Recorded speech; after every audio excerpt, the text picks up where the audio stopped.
Bien, on est de retour. On va continuer de parler du Soudan. Joseph Gada, vous évoquiez les réformes que le président... Je disais que le président Kagame a opéré au sein de l'institution. Je pense que l'autre là, je parlais de Alpha Condé qui a opéré les réformes financières. Je pense que l'autre là est arrivé à faire des réformes institutionnelles. Ce qui fait qu'aujourd'hui, quoi qu'on dise, l'Union africaine peut avoir au moins un pouvoir quand même... C'est vrai, pas un pouvoir aussi très imposant, mais je pense que, comme je l'ai dit, beaucoup de choses ont été faites.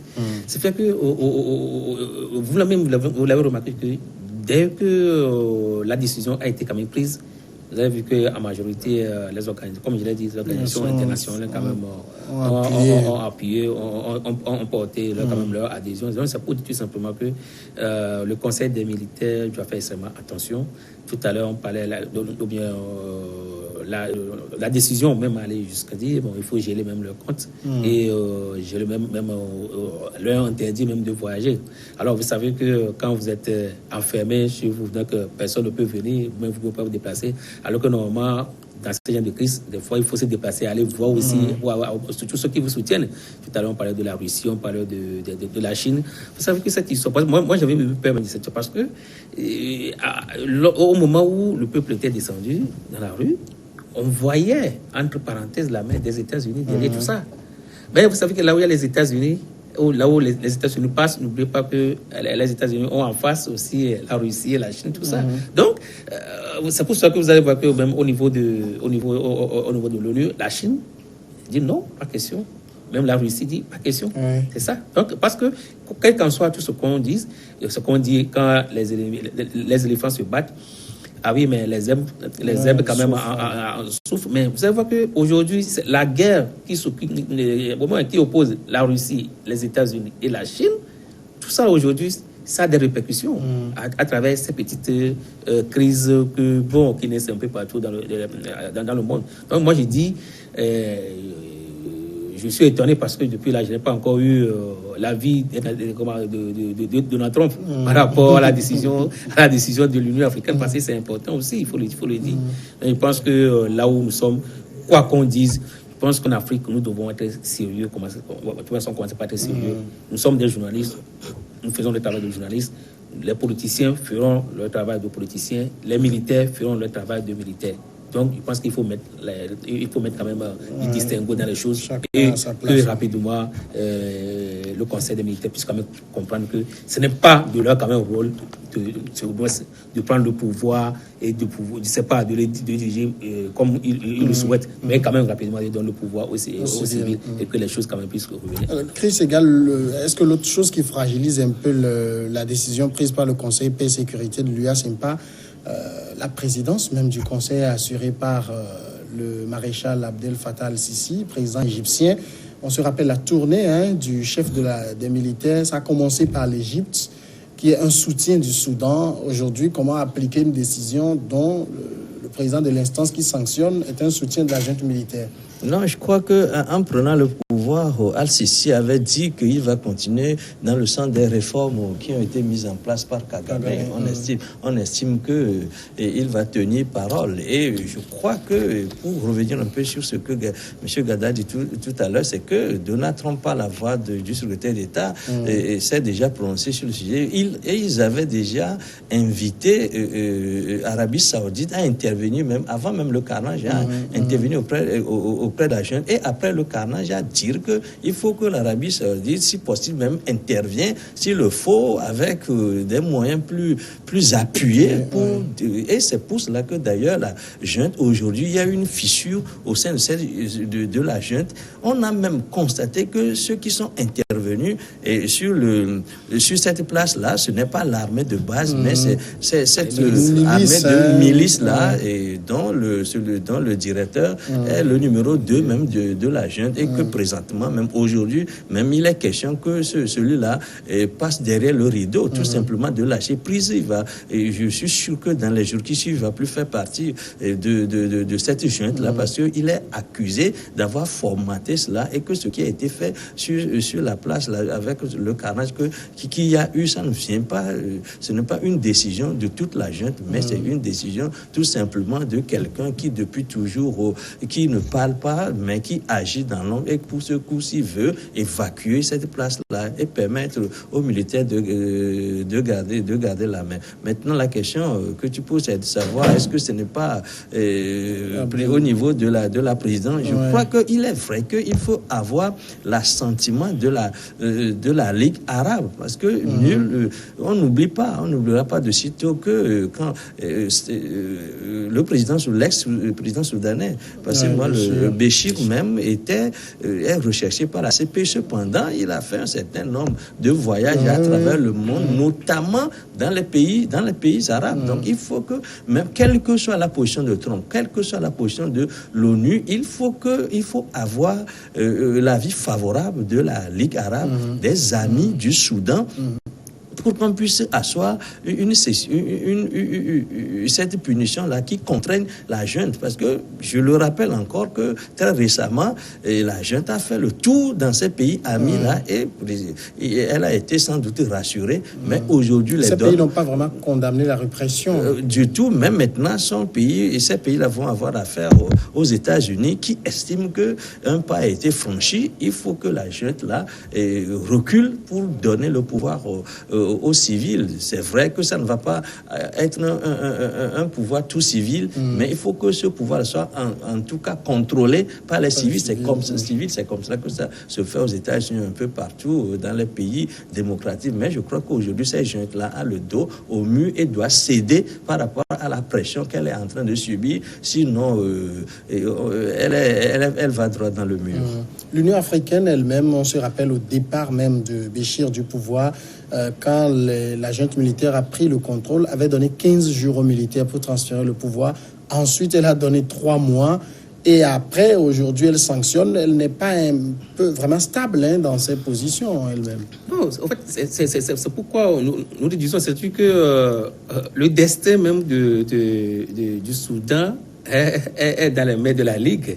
Ouais, donc, je pense que l'Union africaine joue de la diplomatie pour ne pas aussi mettre, comme on dit souvent, mettre le pied sur les positions de la Ligue. Donc, on essaie de gérer la situation de façon modérée pour que, comme je l'ai dit, pour que la sagesse puisse valoir, mais arriver à un certain moment. Comme vous l'avez, comme nous disons depuis l'émission, je pense que la junte a cette position de la Ligue.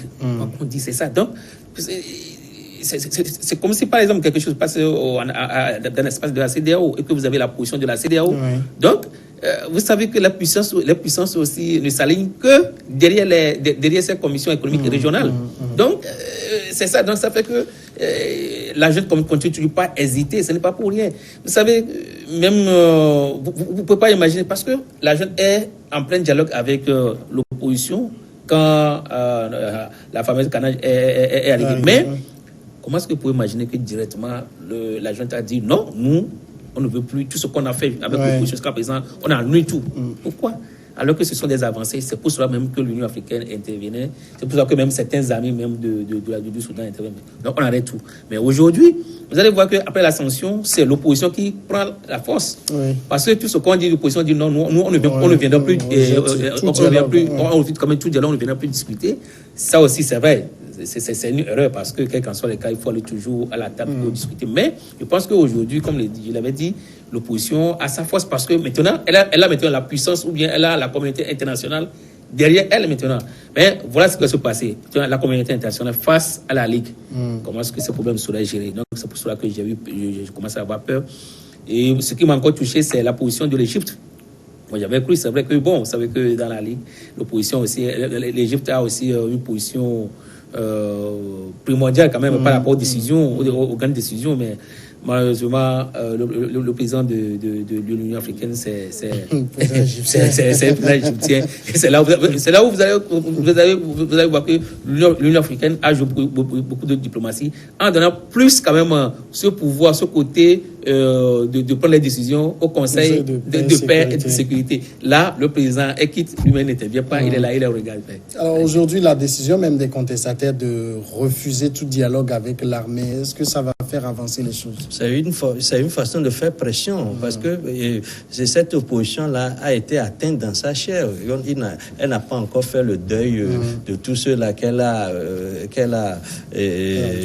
perdu et qu'elle a enterré récemment. Je crois que ce n'est pas cela, je pense, de courir rapidement. C'est pas un peu de sa faute, c'est-à-dire en étant un peu trop corsé sur les exigences durant les discussions, le partage du pouvoir.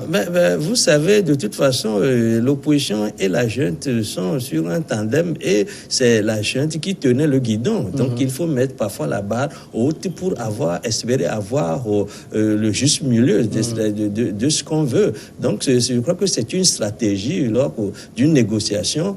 Vous renforcez d'abord votre position et pour pouvoir avoir meilleure part lors des négociations. Ça a été toujours comme ça, mais il n'était pas en fin de négociation. Mais de toute façon, cette junte-là, il faut qu'elle soit poussée dans ses retranchements pour pouvoir céder. Vous avez constaté qu'elle a voulu passer par force, mais rappelée alors très rapidement par la communauté internationale. Et cela faisant, je crois qu'aujourd'hui, cette junte-là s'affaiblit si jamais elle ne sortait pas victorieuse de cette situation. Et il est sûr qu'elle n'en sortirait pas victorieuse parce que, étant donné que vous avez tué des dizaines de personnes, je crois, 31 victimes, cela ne joue pas en sa faveur. Et cela l'affaiblit, cela l'affaiblit par rapport même à ses soutiens.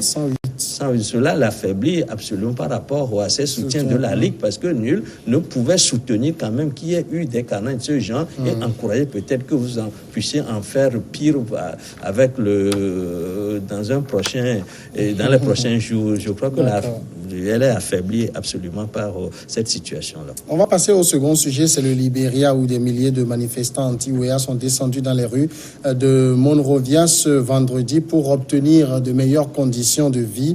Premier test d'envergure pour George Weah, président d'un pays qui craint de voir ressurgir les violences du passé. Des dizaines d'associations de la société civile, y compris dans des pans de la jeunesse, ayant porté l'ex-footballeur star au pouvoir en janvier 2018, réunis au sein d'un conseil des patriotes et soutenu par les partis d'opposition, avaient appelé depuis 2 mois à manifester ce 7 juin. Twitter et Facebook, très utilisés pour battre le rappel, étaient inaccessibles vendredi à Monrovia, alors que les rues de la capitale du Libéria étaient inhabituellement désertes. Les manifestants ont convergé vers Capitol Hill, siège des principales institutions du pays. Joseph Gada, c'est vrai que George Weah est arrivé au pouvoir, on l'a accueilli avec beaucoup de ferveur, mais quand on regarde plus d'un an après, on a l'impression qu'il n'a pas vraiment quitté les terrains de foot. Il ne se retrouve pas dans son fauteuil de président. Non, je pense. Non, en fait, c'est la différence aussi entre le sport et la politique aussi. C'est pas aussi facile. Non, je pense que George Weah, en venant ou bien en prenant le pouvoir, il sait très bien sur à quoi il serait confronté. D'abord, le premier problème, c'est la corruption. Vous savez que c'est un pays vraiment où la corruption est très élevée partout. Malheureusement, moi j'avais cru quand Ellen Johnson avait pris le pouvoir, tant que je lui donne cette chance de femme, qu'elle peut quand même résoudre le problème, mais je pense que elle n'a pas fait grande chose en matière de corruption. Vous savez, ce qui fait très mal au président, c'est que la corruption vient même de votre camp. Comme aujourd'hui nous avons le cas en Afrique du Sud et dans plusieurs pays. Donc, je pense qu'à un certain moment, les présidents doivent prendre conscience, je ne sais pas avec leurs militants ou bien avec leurs collaborateurs, ne serait-ce que prendre certains, les enfermer pour donner de l'exemple aux autres. Malheureusement, dans plusieurs pays, vous voyez que c'est ça qui manque. C'est cette décision, c'est cette force quand même d'aller à cette répression du petit qui manque. Alors, parce que quand Weah est arrivé, parce que la première chose à faire, c'est de réconcilier et l'opposition et le gouvernement pour que les gens puissent travailler ensemble. Mais malheureusement, il a oublié que, attention, en politique, on ne peut pas réconcilier les gens à tout moment. On ne peut pas reconnaître son adversaire à tout moment. Donc, à arriver à un certain moment, les gens doivent taper sur la table pour te dire, attention, ce que tu es en train de faire, il faut changer un peu de stratégie. Alors, je pense que le pays me met en reconnaissance. Moi, j'ai eu cette chance d'être là-bas à peine 30 jours. J'avais constaté que Monrovia est en pleine reconstruction. Beaucoup d'investisseurs qui arrivent. C'est fait que... C'est ce que Georges Weah lui-même dit. Il dit que nous ne méritons pas d'être punis pour avoir construit des routes, avoir payé les frais d'examen de ceux qui ne peuvent pas se les permettre et avoir proclamé la gratuité de l'école publique. C'est ça. Parce qu'aujourd'hui, quand vous allez à Monrovia, à l'aéroport de Monrovia, vous savez qu'on dit quand vous rentrez dans un pays, la première des choses qui vous impressionne, c'est ce que vous voyez premièrement. Mais quand vous allez à l'aéroport de Monrovia, c'est pas possible. C'est pas possible. C'est pas possible. Je ne sais pas, je n'ai même pas de mots pour pouvoir qualifier l'aéroport. Alors, de Monrovia. Quoi, c'est très joli ou bien c'est pas joli? Moi, je ne veux même pas comparer ça à un marché parce qu'il n'y a rien. Il n'y a même pas d'ordinateur. Il n'y a même pas d'ordinateur. Là-bas, on ne trouve pas l'ordinateur. Il n'y a rien. Tout est fait à la main. Tout est fait à la main. Donc, ce qui fait que. C'est rustique. C'est ça. Donc, il n'y a rien. Il n'y a rien. Donc, et puis, de l'aéroport à Monrovia, ça fait quelque chose de 36 km. Et vous allez voir que vous traversez tout un village. Et quand vous rentrez à Monrovia, comme je l'ai dit, c'est maintenant que les infrastructures sont mises en jeu. On est en train de faire les routes, les pavés par ici. Mais les faits tricots, c'est maintenant qu'on est en train de les mettre en place. Les constructions des immeubles, c'est tout à l'heure. Donc, c'est maintenant qu'on a fait appel à des investisseurs. Vous avez connaître qu'il était en France. Entre-temps, il a rencontré des investisseurs. C'est maintenant que les gens viennent investir un petit peu. Donc, je pense que côté corruption, il n'a pas son esprit là-bas parce que pour lui, c'est que comment faire pour que la population puisse vivre. Malheureusement, dans le pays où il y a plus de corruption, vous savez que, quel qu'en soit le cas, les gens ne continuent pas à piller le pays. Donc, je pense que tout ce qu'on lui a fait dire, c'est pour lui dire attention, nous t'aimons très bien, tu as été une star, mais aujourd'hui que vous êtes notre président, regardez au fond de l'assiette, même si c'est vos collaborateurs qui pillent le pays, essayez de les sanctionner. Chris Segas, c'est aussi ça, peut-être Georges Weah a vu la ferveur qu'il a portée au pouvoir et s'est toujours cru être dans une période de grâce. Écoutez, lorsqu'on dit que le peuple a la mémoire courte, ça joue dans les deux sens. Autant cela peut vous arranger, autant le peuple peut oublier rapidement cette ferveur-là qui a caractérisé sa mobilisation autour de vous. Aujourd'hui, tout ce que le peuple, les Libériens veut, c'est de manger, tout simplement. Et je crois que c'est cela le problème. Et puis, Georges Weah, c'est un homme qui voulait faire la rupture avec le système qui existait avant lui, mais tout simplement on s'est rendu compte que sur certains faits précis qui tient de la corruption, bien du combat contre la corruption, il ne tient pas encore ses promesses. Je peux citer un ou deux faits. Je cite par exemple, quand il est arrivé au pouvoir, il a fait engager 3 de ses frères au port du Libéria, alors que c'est exactement ce que son prédécesseur Sirleaf avait fait en faisant engager aussi ses proches, dont un de ses fils à la tête de la banque de la banque centrale. Et puis il y a cette affaire des 25 millions de dollars qui ont disparu, mais dont on dit finalement que ça n'a pas disparu, qu'on les a retrouvés dans la case. Mais il y a quand même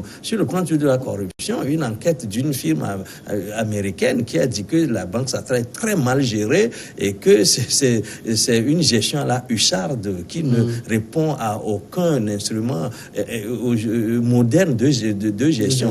Il y a tous ces faits-là qui sont des faits sensibles qui sont en train de gangréner doucement la présidence de Weah. Est-ce que Weah n'est pas un peu lié par les mains parce que vouloir lutter contre la corruption alors que ce domaine-là, je ne veux pas comparer la corruption à un domaine, mais les seigneurs de guerre, ceux qui ont fait la guerre civile, c'est eux qui tiennent ces choses, qui vivent de ça. S'il veut trop forcer, il doit craindre lui-même. Absolument, vous avez absolument raison et je vais en parler parce que vous savez, Weah, pour venir au pouvoir du comté, justement avec ces seigneurs de guerre, il y a Prince Johnson, il y a la femme de Taylor, qui est même sa vice-présidente. Qui est sa vice-présidente. Donc, Weah a dû compter avec le soutien de ces gens qu'on appelle les Congos, qui sont les descendants des esclaves qu'on avait débarqués sur la côte avec la création de cet État-là en 1847. Je crois que Ouéa ne pouvait pas ne pas compter, parce que c'est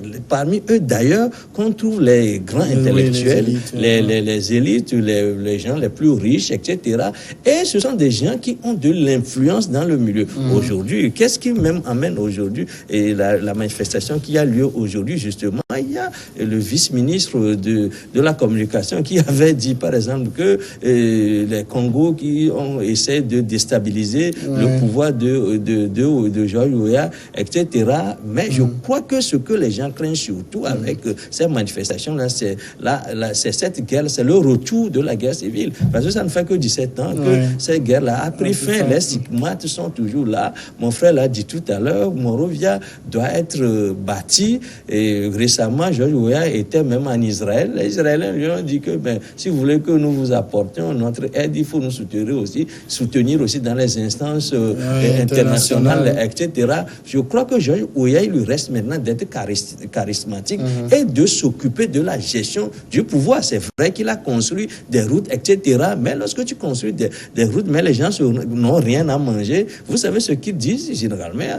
Ça s'est dit en Côte d'Ivoire, malgré tous les efforts qu'Alassane a fait, les gens lui opposent. On ne mange pas les ponts. Donc, les gens ne mangent pas. Donc, c'est un double défi aujourd'hui, le défi de la construction du Libéria pour que cet État-là entre véritablement dans l'ère moderne. C'est un défi, mais le deuxième défi, c'est de aussi pouvoir mettre les gens à l'aise en leur fournissant le minimum de ce qui puisse leur faire vivre. Je crois que le dilemme est à ce niveau. Joseph Gada, est-ce que maintenant Georges Weah peut faire le miracle qu'on attend de lui? Parce qu'il a hérité d'un pays qui est sorti de guerre civile en 2003, qui a aussi connu Ebola, qui a fait des ravages là-bas. Et tout le monde sait que l'économie était complètement exsangue quand il a pris le pouvoir. Ce n'est pas en un an qu'il va faire le miracle. Non, je pense que les Libériens ne lui demandent pas trop. Ce qu'on lui demande tout simplement, c'est de mettre fin à la corruption. Et on a dit que les sous de la corruption, ce n'est pas qu'ils ne sait pas. C'est très bien que les sous de la corruption, on parlait tout à l'heure, on parlait des seigneurs, on parlait des gens qui lui ont fait diligence et qui lui ont quand même porté au pouvoir. Des gens qui sont proches de lui. C'est là où c'est difficile. Ce n'est pas pour Georges Weah, mais quand vous allez voir, la plupart des pays africains, les prisons ont ces problèmes. Lorsque les pillages, la corruption, lorsque la fuite des capitaux, lorsque tous ces éléments réunis proviennent de votre camp et que vous n'arrivez pas à sanctionner, c'est-à-dire qu'il y a une impunité économique qui est là.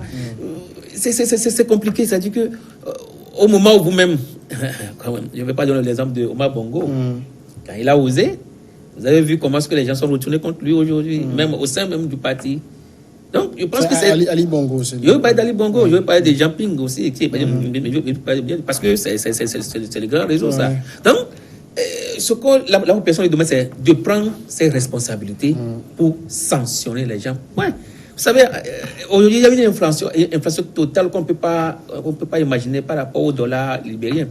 Avant, quand vous prenez un dollar, ça faisait... L'inflation à 100%. Ça fait 68 négatif. Ça fait 68 francs.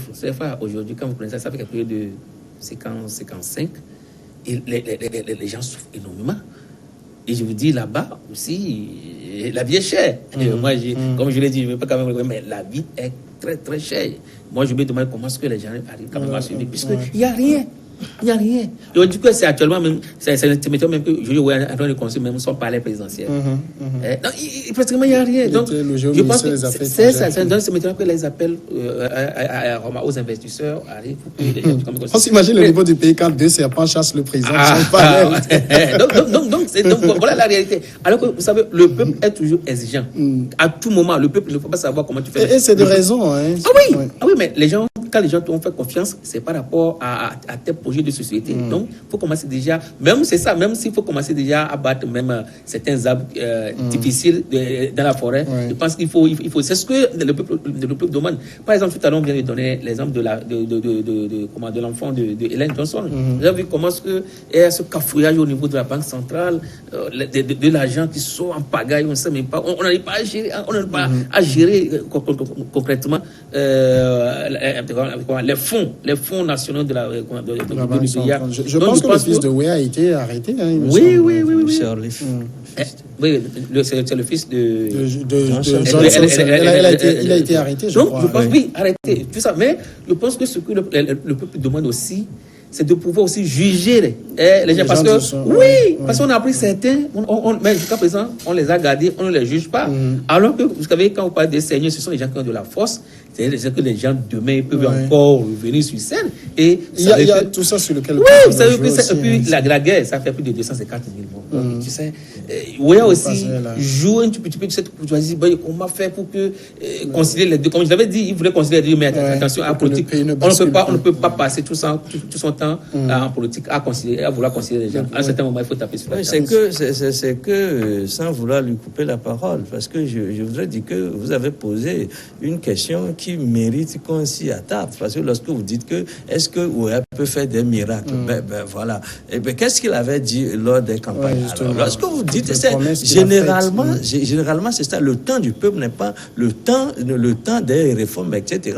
Lorsque vous faites semblant, vous passez pour quelqu'un capable de changer fondamentalement les choses, il va falloir que vous puissiez en répondre. Il va falloir que vous puissiez en répondre. Or, justement, et George Weah avait suscité cette ferveur-là, et je crois que vous en avez parlé en tout début de votre intervention. Mais aujourd'hui, ce qu'il a promis, c'est comme s'il allait opérer cette rupture-là et permettre en moins d'un an aux Libériens de se retrouver et d'avoir au moins de l'espoir. Mais je crois qu'il faut que cela puisse enseigner, servir de source d'enseignement aux politiciens pour dire que ce n'est pas parce que vous voulez remplacer tel ou tel président que vous faites des promesses démagogistes, vous populistes, etc., pour faire croire aux gens que vous avez la clé de la crise que le pays traverse. Donc, à toute proportion, regardez, à partir de ce moment, il faut que les gens apprennent de ces choses-là et savoir que nul ne peut opérer des miracles lorsqu'il s'agit de redresser une économie. Il faut que cela se joue dans le long terme. Or, en faisant campagne, il ne dit jamais que ça va se jouer dans le long terme. Moi, ce que je leur conseille, par exemple, c'est de faire des campagnes en mettant des chronogrammes, etc., en disant aux gens, dit que je peux faire ceci à telle date, avec tel moyen. Voilà, justement, avec ça, ils ne seront pas élus. On va la poser, on revient après le journal. Voilà.